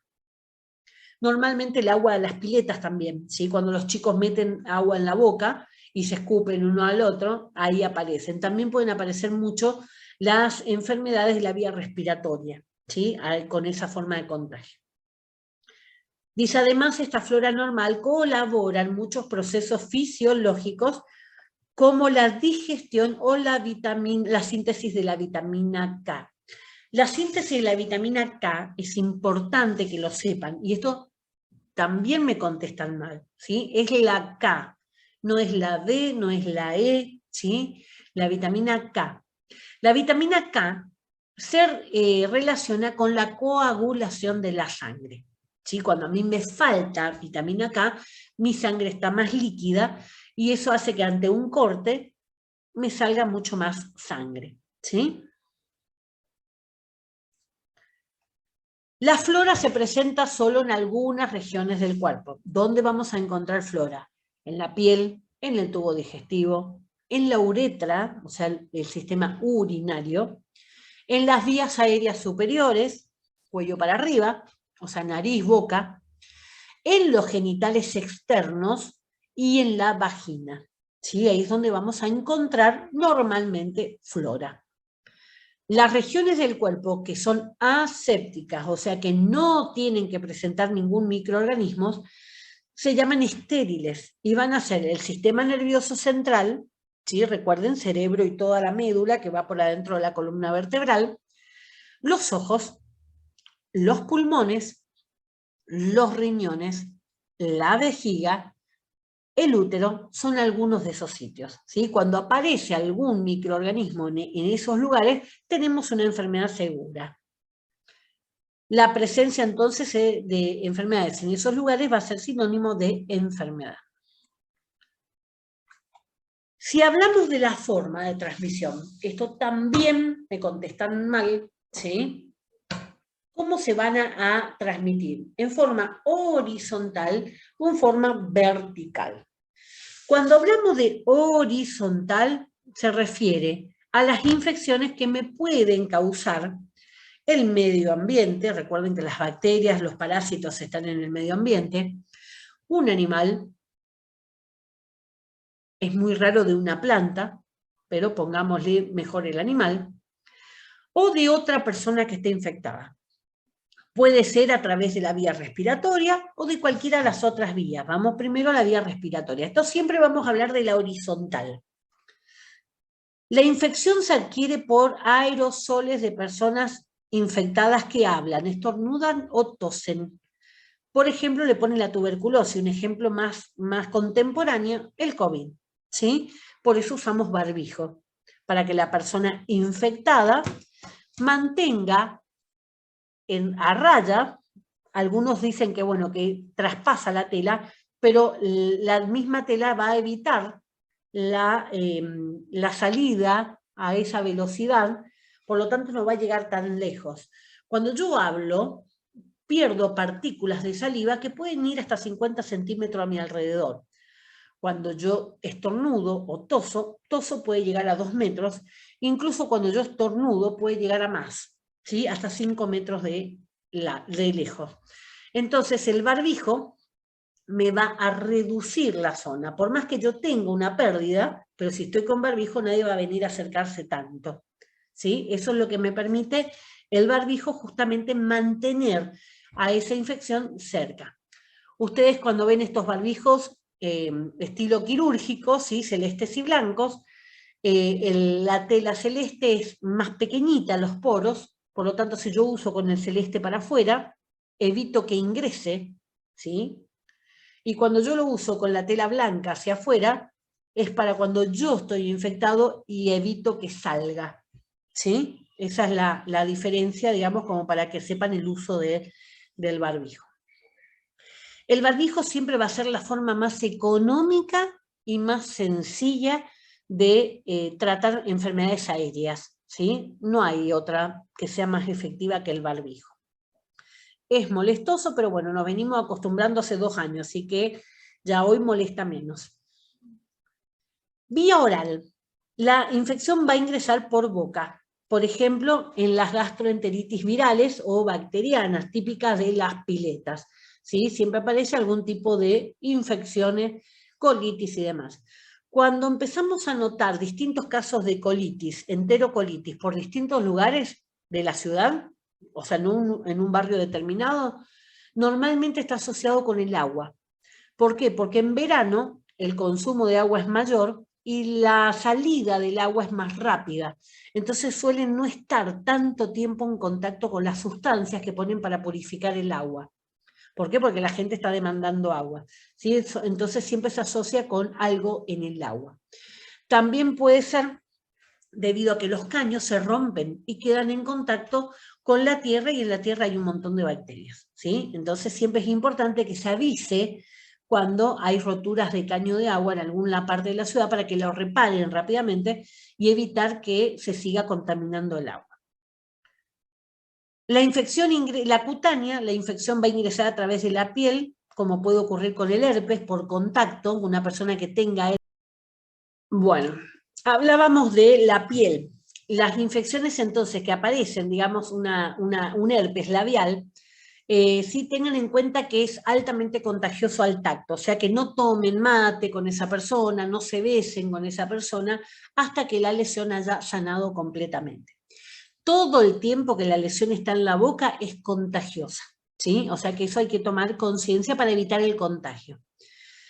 También otra de las cuestiones que yo siempre asesoro al respecto es justamente la manía de besar a los bebés en la boca. A los bebés no se los besa en la boca, ni la mamá, ni el papá, ni los abuelos, nadie. ¿Por qué? Porque la boca es una entrada para ese bebé que está indefenso. Nosotros cargamos con muchas bacterias y virus en nuestra nariz y en nuestra boca, ¿sí? Así que al besar a un bebé en la boca, le estamos transmitiendo esas bacterias y ese bebé todavía no tiene la defensa, ¿sí? Todavía no se aplicó las vacunas, ¿sí? Nosotros tenemos neumococo, por ejemplo, en la boca, y ese bebé todavía no tiene la vacuna del neumococo. Entonces siempre una de las consecuencias también suele ser de justamente el contagio del herpes. Incluso no limpiar los chupetes, ¿sí? Que sea la mamá no quiere decir que esté libre de enfermedades, o sea que siempre lavar bajo agua y en lo posible agua caliente para esterilizar lo mejor posible.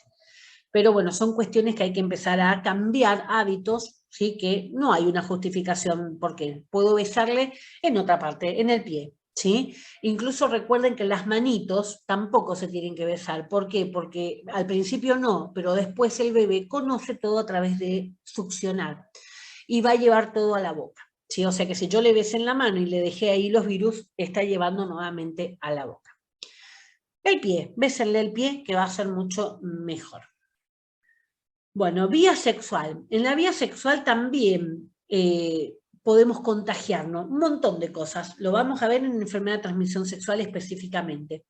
Pero tengan en cuenta que también la variedad sexual es lo que permitió que abunde mayor cantidad.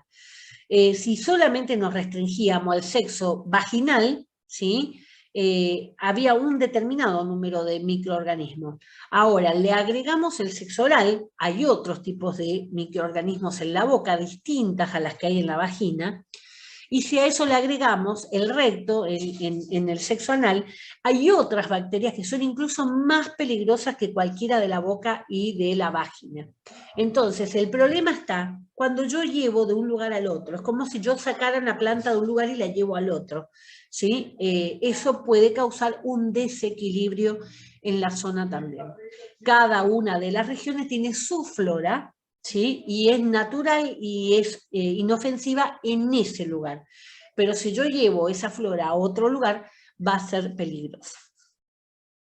Bueno, esto también, digamos, es lo que afecta y hace que aumente tanto las enfermedades de transmisión sexual. La vía sanguínea, o sea que es exclusivamente a través de la sangre. En este caso podemos hablar de hepatitis B. Hay otras enfermedades también que se van a contagiar por sangre, ¿sí? Vía zoonótica. ¿Qué es la vía zoonótica?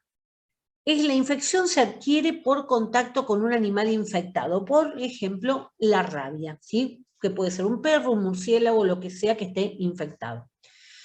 Vía zoonótica no es lo mismo que vía zoofílica, ¿sí? Ojo con el examen.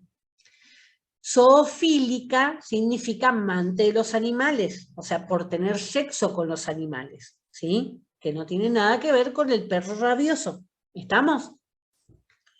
Bueno, a lo largo de la historia se habrán enterado más de una vez casos en que seres humanos tienen sexo con algún tipo de animal. Eh, ¿Cómo se llama? Perros, ovejas, caballos, yeguas, o sea, la variedad es muy grande. Incluso se han hecho industrias de películas pornográficas con sexo con animales. Pero cada uno de esos animales tienen sus enfermedades particulares, que en ellos son inofensivas, pero que en el ser humano pueden ser peligrosas. Bueno, todo eso era horizontal, o sea, me contagio del medio, me contagio de algún animal o me contagio de otra persona. Eso es horizontal. Cuando hablamos de vertical, ¿sí? Ya el gesto, ya podemos razonar un poquito. Es la transmisión de la madre a un hijo, ¿sí? Durante el embarazo, durante el parto o después del parto. Eso es importante que lo sepan, ¿sí? Y que les quede bien claro. La infección vertical abarca los 3 momentos y también me suelen contestar mal, ¿sí? Durante el embarazo, durante el parto o después del parto a través de la lactancia. Bueno, ¿qué dice acá? En este grupo entran las infecciones que se transmiten por pasaje transplacentario, placenta durante el embarazo, de la madre al hijo.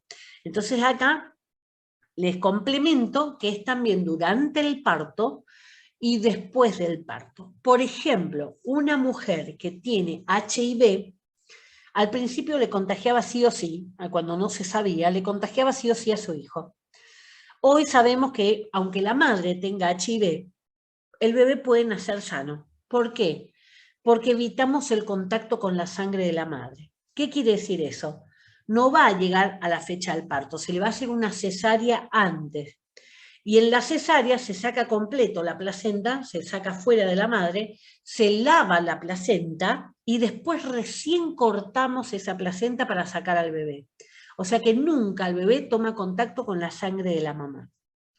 Si nace, para nacer tiene que romper primero la placenta, ¿sí? Entonces ya está expuesto a la mamá. Entonces siempre se saca antes de la fecha del parto, normalmente 15 días antes, para evitar que haya contracciones a último momento. Una vez que el bebé está encajado ya es difícil una cesárea. Y lo que se evita también después del parto es dar de mamar, ¿sí? Por eso la infección vertical es durante el embarazo, durante el parto y después del parto, ¿sí? Así que eso se llama perinatal, alrededor del nacimiento. Una mujer con HIV no puede amamantar porque va a transmitir el virus a través de la leche, ¿sí? Esa sería la recomendación. Bueno, bien clarito eso, ¿sí? En infección vertical es antes, durante y después del parto. ¿Qué conceptos importantes de las infecciones de transmisión sexual podemos adelantar? Después vamos a tener una clase de infecciones de transmisión sexual.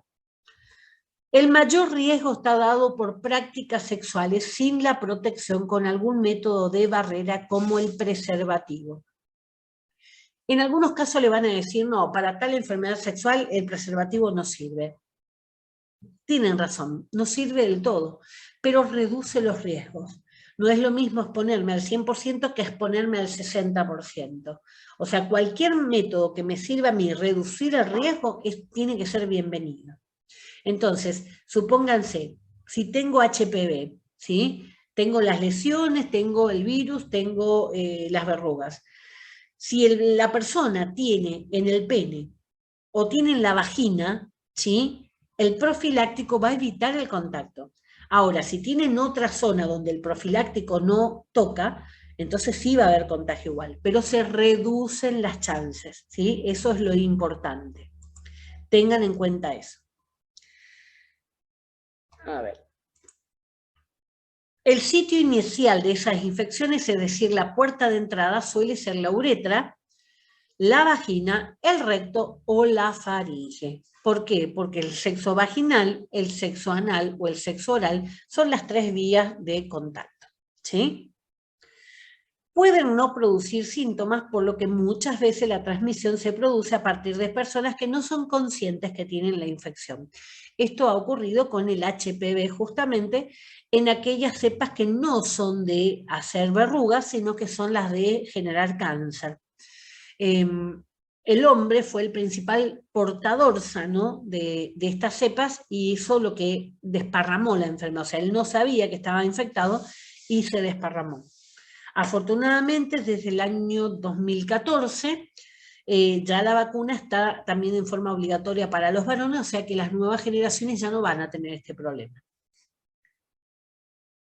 Dice, padecer una infección de transmisión sexual aumenta el riesgo de padecer otras, ¿sí? Lastimosamente es así. ¿Por qué? Porque lesionan el tejido, porque supónganse hasta una simple pediculosis, ¿sí? Piojos del pubis. Me rasco, genero lesiones en la piel.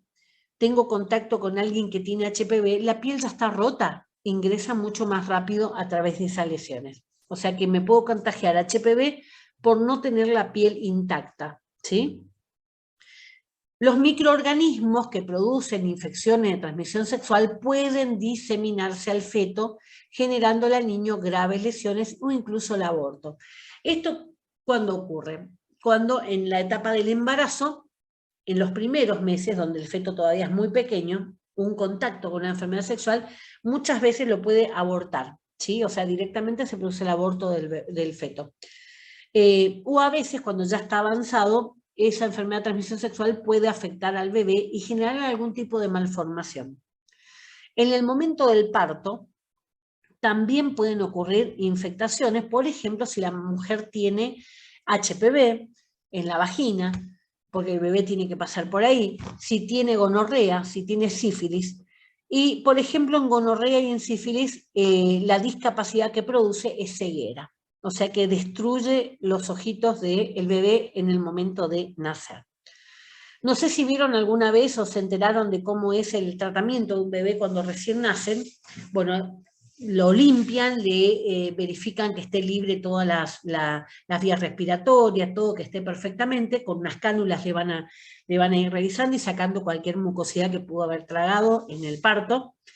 Y también le van a colocar unos antibióticos preventivos en los ojitos justamente para prevenir cualquier tipo de infección bacteriana que pudiera haber.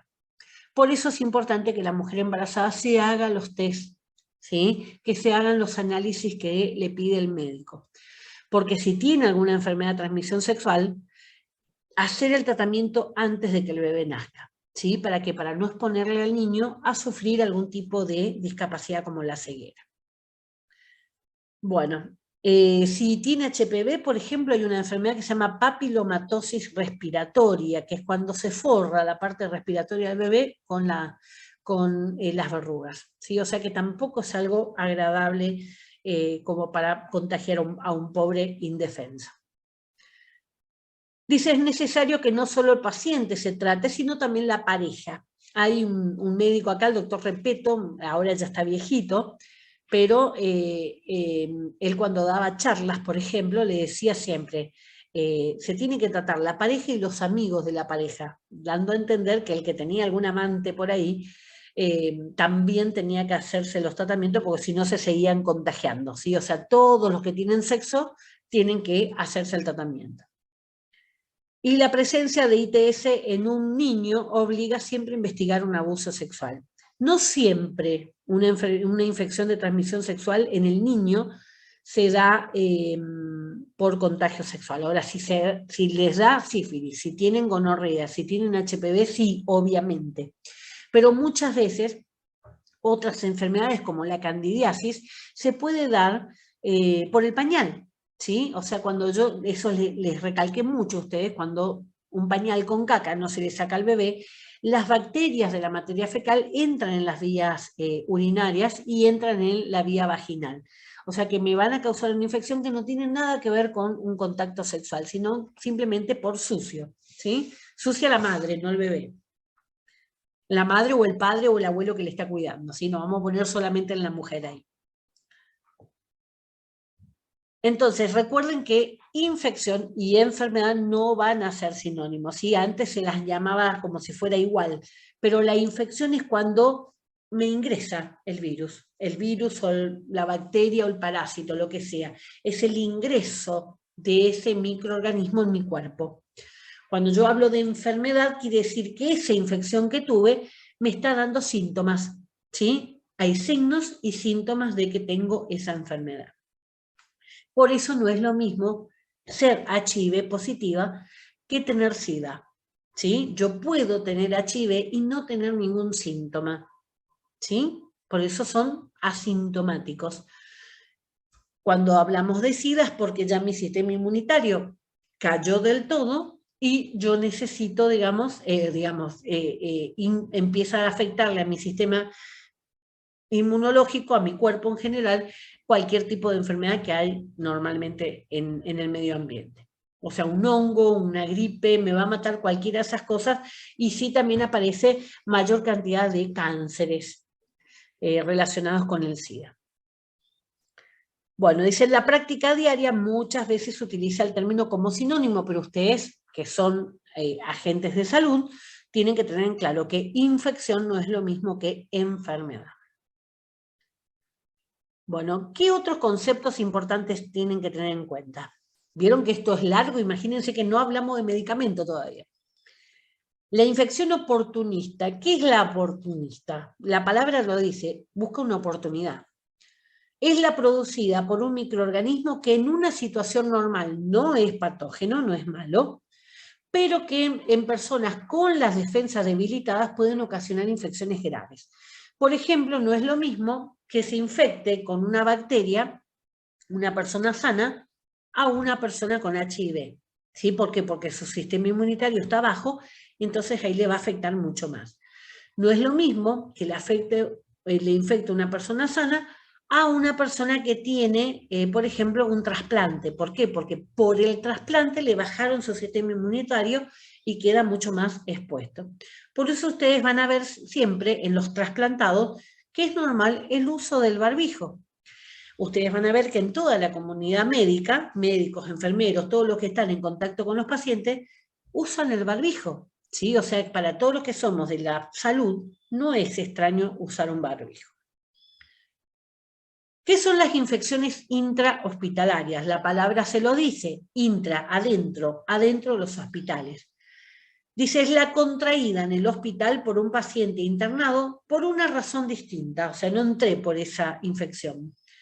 Se declara desde las 48 a 72 horas del ingreso después, hasta 48 horas después de la salida, porque a lo mejor me infecté el último día que estuve y recién tengo síntomas 2 días después. Por ejemplo, tuve un accidente, me rompí la pierna y entré en el hospital para operarme la pierna. Salí de ahí con una bacteria. O sea, la rotura de la pierna no tiene nada que ver con una bacteria. Me contagié ahí adentro, ¿sí? se pueden dar casos así. El problema de las enfermedades intrahospitalarias es que esas bacterias y esos virus que viven en el hospital, por más que yo esterilice todo, siempre van a estar, están tan acostumbradas a estar expuestas a antivirales, antibióticos, que son resistentes, son súper poderosas. Entonces, cuando salen del ámbito intrahospitalario, pueden causar mucho daño, ¿sí? Eso hay que tener en cuenta. El resultado de una infección depende de la capacidad de ese microbio para infectar, colonizar y dañar a los tejidos.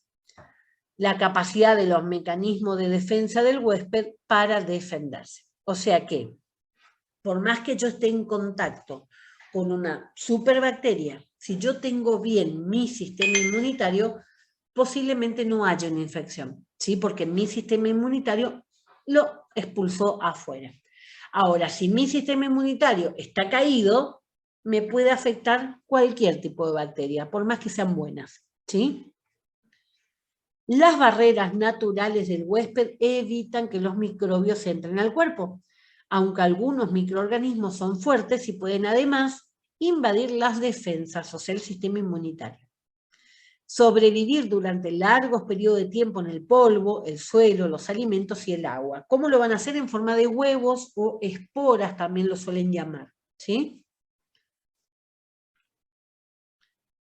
Vamos a ver la clasificación según el sistema que van a afectar. Cuando hablamos de infecciones respiratorias, para hablar de estos tipos de infecciones, siempre tengan en cuenta las vías de infección, ¿sí? Las vías que vimos en la medicación. Infecciones respiratorias, o sea, que entran con la respiración. Son las enfermedades que generalmente se contraen por vía respiratoria y producen la afectación de algún órgano del sistema respiratorio. Puede ser solamente una sinusitis, puede ser una amigdalitis, puede ser una neumonía. Son muy frecuentes y una de las primeras causas de consultas en las guardias. Tienen picos estacionales, es decir, que se ve un aumento en los meses de otoño y de invierno, ¿sí? Que son los típicos más característicos. Diariamente inhalamos más de 10.000 microorganismos, incluyendo hongos, virus y bacterias.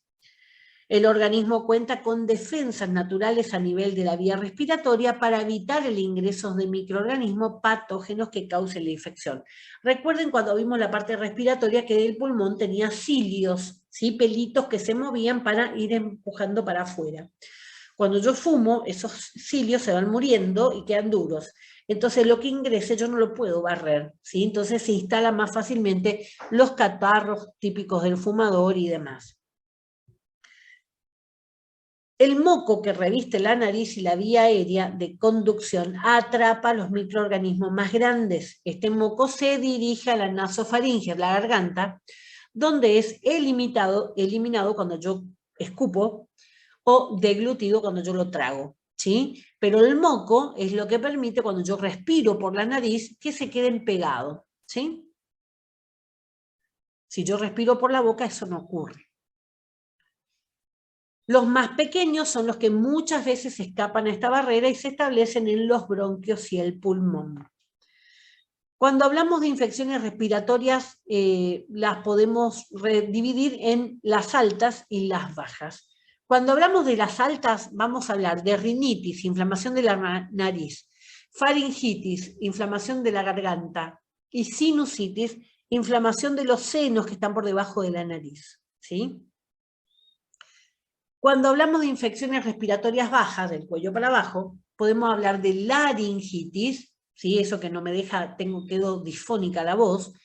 Podemos hablar de traqueitis, cuando se inflama la tráquea, acá donde ustedes sienten los anillos, ¿sí? Recuerden cómo era el sistema respiratorio. Podemos hablar de bronquitis, cuando se inflaman los bronquios. Bronquiolitis, los bronquios más pequeños, y neumonía cuando son los alvéolos los que se van a infectar. Si no recuerdan las partes del sistema respiratorio, busquen el material. Cuando hablamos de infecciones gastrointestinales, o sea, la parte digestiva, son las que generalmente se contraen por vía oral y producen la afectación de algún órgano del aparato digestivo. Pueden ser bastante frecuentes, son peligrosas en niños y en ancianos. ¿Por qué? Porque me generan deshidratación, ¿sí? Un niño y un anciano se deshidratan mucho más rápido que un adulto común. Generalmente se contraen a compartir alimentos o bebidas contaminadas con materia fecal, o en el caso de las intoxicaciones alimentarias, por alimentos intoxicados con las toxinas de bacterias, ¿sí? Como el botulismo. También tienen que tener en cuenta que a veces, por ejemplo, una mayonesa que no está refrigerada puede causar enterocolitis. Normalmente van a ser los órganos, el estómago que genera los vómitos o la parte intestinal que genera las colitis. Eso vimos en la parte del sistema digestivo, vimos las medicaciones que se utilizan en los dos casos. Para evitar este tipo de infecciones, el organismo cuenta también con barreras naturales. Algunos ejemplos.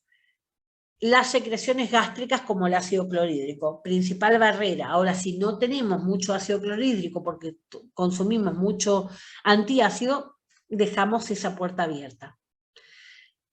El moco o la flora intestinal que cubre el intestino, ¿sí? Cuando ustedes tienen colitis por muchos días van a notar que sale algo como gelatinoso.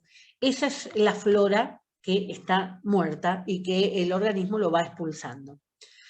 Para que se vuelva a instalar puede llevar mucho tiempo y durante todo ese tiempo queda el intestino digamos, a la expectativa de alguna bacteria mala que ingrese. Por eso hay algunas medicaciones que restituyen esa flora intestinal. Floratil y hay otras marcas también.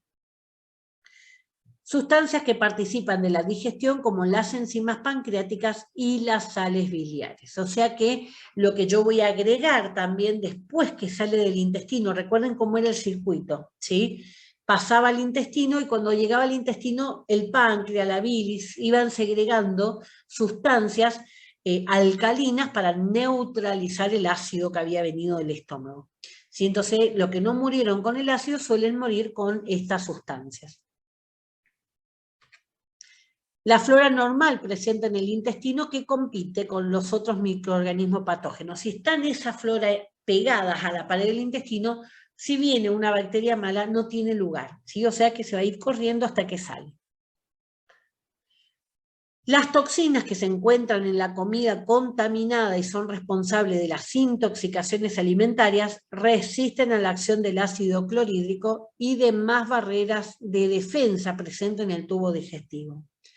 Además resisten al calor de la cocción de los alimentos y a la congelación, por lo que son muy difíciles de eliminar. Entonces, cuando aparece en la sociedad una enterocolitis comunitaria, normalmente es porque vino con el agua, ¿sí? Tengan en cuenta. Vamos a las infecciones cutáneas, piel, o sea, vía respiratoria, vía digestiva y ahora vía dérmica. Son las enfermedades que generalmente se contraen por la piel y producen la afectación cutánea o sistémica. Sistémica es cuando entra por la piel, pero va a afectar a todo el cuerpo. Pocos microorganismos son capaces de atravesar la piel intacta. La mayoría ingresa a través de lesiones como heridas, quemaduras, raspaduras, ¿sí? Abrasiones son raspaduras. Las mordeduras de animales suelen dar este tipo de infecciones cutáneas, ya sea por bacterias o virus que están dentro de esas mordeduras. O sea, en la saliva están presentes también virus y bacterias. La piel en sí es una barrera, ¿sí? Pero tiene que estar sin lesiones, eso es lo principal. Otros mecanismos de defensa de la piel. La queratina de la piel es la capa superficial de células muertas, vimos en la última clase, ¿sí? Que se iba corriendo las capas de células y las últimas perdían los núcleos y se endurecían, ¿sí? Son las que vemos y las que podemos tocar afuera. Como es dura, bloquea el ingreso, ¿sí? La acidez de la piel. ¿Por qué? Porque la piel tiene flora, recuerden. Evita el crecimiento de microorganismos distintos a los que están en esa flora. ¿Sí? Normalmente la piel es un poquito ácida por la transpiración. Vamos a las infecciones urogenitales, ¿sí? Generalmente se contraen por cambios en la flora normal o por transmisión sexual y producen infección a nivel del aparato urinario o de los genitales. Del aparato urinario, solo la uretra está colonizada con flora normal, el resto no, ¿sí? O sea que la vejiga hacia atrás, la vejiga, los uréteres y los riñones no tienen que tener microorganismos. La vejiga, los uréteres y los riñones son sitios estériles, ¿sí? O sea, sin presencia de microorganismos. El lavado del aparato urinario por la orina es un mecanismo de defensa por un efecto de arrastre, ¿sí? Que no permite que los microorganismos asciendan hacia la vejiga. O sea que al orinar también se está ayudando a ir sacando de adentro de la uretra los microorganismos. La traslocación. ¿Qué es la traslocación? O cambio de flora normal. ¿Qué quiere decir? Saqué una flora de acá y me la llevé a otro lado. ¿Sí? Saqué una plantita y me la llevé y la planté en otro lado. Eso es traslocación.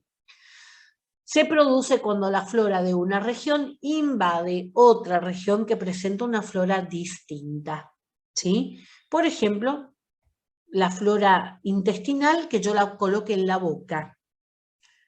Esto ocasiona infección de tipo oportunista, ya que un microorganismo que forma parte de la flora normal y beneficiosa para una región es patógena cuando está en otra. ¿Sí? O sea que las bacterias que están en mi intestino no son buenas para mi boca.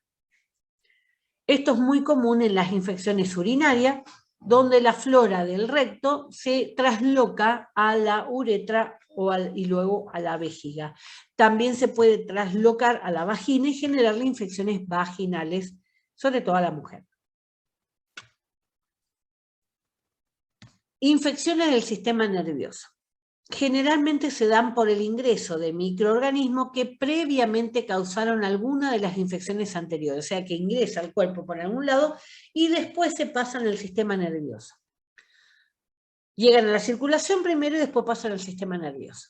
El sistema nervioso, esperemos que termine antes, el sistema nervioso es un lugar estéril y la sola presencia de microorganismos en esa región es sinónimo de infección. Suelen ser graves, agudos y constituyen emergencias médicas que requieren tratamiento inmediato.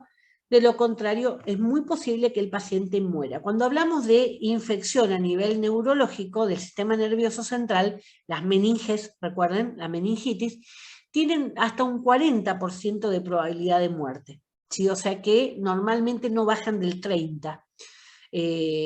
Hay muchos pacientes que han tenido meningitis y se han recuperado, algunos han quedado con secuelas, otros no, pero bueno, eso ya va a depender de cada caso, del agente infeccioso y de cómo responde la persona a los tratamientos.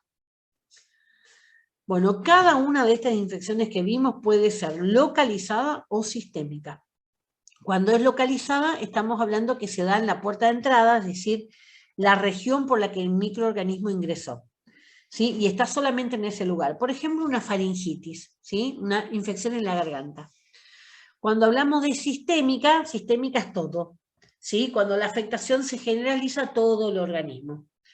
Por ejemplo, luego de ingresar al cuerpo, llega sangre y a través de ella se dirige a distintas regiones. Por ejemplo, la sífilis, ¿sí? Enfermedad de transmisión sexual. Ingresó por la vía sexual, pasó a la sangre y de la sangre se desparramó por todo el cuerpo. Bueno, ahí ustedes tienen un recordatorio cuáles son los sitios que hay flora y aquellos sitios que no tienen que haber ningún tipo de bacterias, ¿sí? Ningún tipo de flora. Cuando hablamos de los sitios que sí hay, la piel, las mucosas, el intestino delgado, el intestino grueso, la vagina, el tracto urinario inferior, o sea, la uretra, y el estómago en algunos casos, ¿sí? Porque hay bacterias que generan la úlcera. ¿Cuáles son los sitios que no puede haber? ¿Sí? La pleura, o sea, la membrana que recubre a los pulmones. Las meninges, la membrana que protege al cerebro y a la médula. Pericardio, la membrana que protege al corazón. Si vieron alguna vez en el menudo de pollo, ¿sí? Que el corazón viene dentro de una bolsita, ¿sí? El peritoneo. Peritoneo es la zona de los intestinos, ¿sí? Por debajo del diafragma. El útero.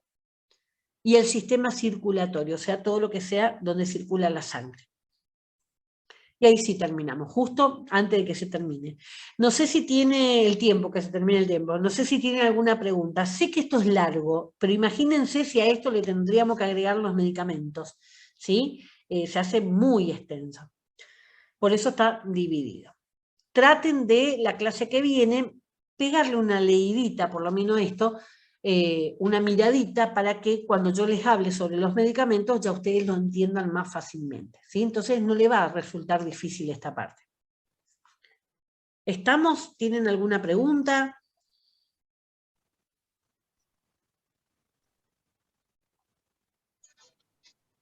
¿No? Bueno, disculpen, digamos, esas interrupciones que teníamos, pues, pero le estábamos buscando a mi hijo desde hoy a las 10 de la mañana, así que, bueno, por lo menos sabemos que está bien. Bueno, gente, estamos entonces, les mando este material y cuando está el video les subo el enlace, ¿sí? Chau, chau.